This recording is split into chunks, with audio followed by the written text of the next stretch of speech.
Things are really steaming up between Tim Hortons and Ontario's Premier. Kathleen Wynne is calling out the coffee chain for its treatment of employees following the province's minimum wage hike. In recent days, City News has been covering how companies were coping with the increase that came into effect January 1st. The Canadian Franchise Association, who represents over 40,000 franchises nationwide, says business owners are being forced to make decisions to keep jobs. You're going to see these type of actions from businesses, small, medium, and large, all across the province, and they're starting to come out in the stories now. This is something that shouldn't be a surprise to the government. But it's Tim Hortons who has received criticism after reports surfaced some franchises were mitigating costs by taking away benefits from employees. The Toronto Star reporting today that in response to the $2.40 hike, this franchise on Lawrence East and Markham has banned its employees from collecting tips, and any tips must go into a till. The Star reports a photo of this new policy was sent to them by employees wishing to stay anonymous. City News sent an email to the Tim Hortons Corporation to confirm these claims, but did not hear back in time for broadcast.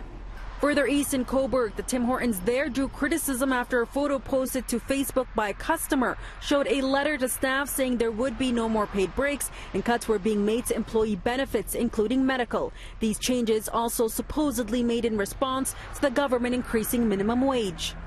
Though these policies aren't illegal, they garnered criticism. The Premier weighed in last night, tweeting, "I was upset to read how Ron Joyce Jr., whose family sold Tim Hortons for billions of dollars, is treating his employees in response to the minimum wage. If he wants to pick a fight, I urge him to leave his employees out of it. I'm right here." The Tim Hortons Corporation responded by posting a statement to their website, saying this was caused by the action of a reckless few.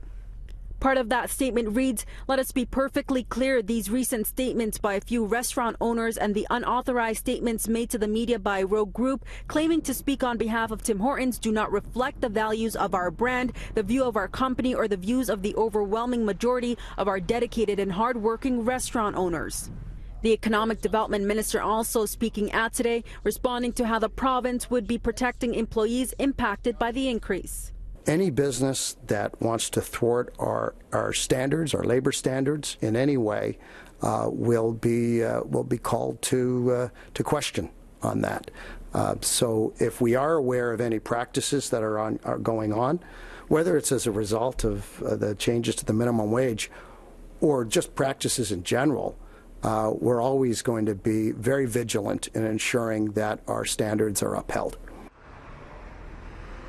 And we did go inside this Scarborough Tim Hortons to ask about the reports. The employees there told us they did not have a comment.